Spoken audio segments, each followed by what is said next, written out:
64 вида продукции, пельмени, чебуреки, стейки в вакуумной упаковке и многое другое производят в перерабатывающем кооперативе «Голицынский» Нижнеломовского района. С мясом здесь занимаются с 2009 года. Скот свой, в том числе стадо абердино-ангусской породы. Свои корма, свои пастбища. В собственности хозяйства почти 1000 гектаров.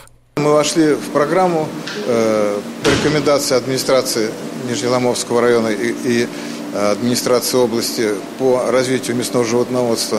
Воспользовались господдержкой по этой программе, увеличили поголовье до 500 голов породы абердино-ангусская и начали заниматься уже серьезно мясным животноводством.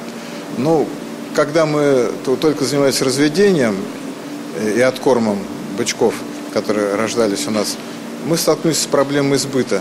То есть просто продать мясо по той цене, которая бы нас устраивала, чтобы получать прибыль, было трудно. И тогда мы вложили деньги уже в переработку.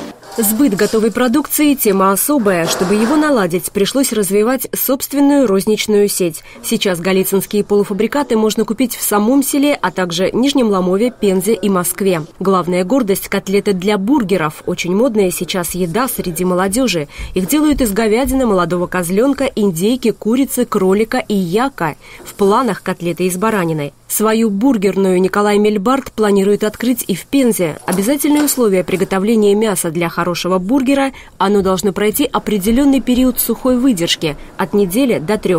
Камера созревания – особая гордость предприятия. Это созревают отруба стейковые.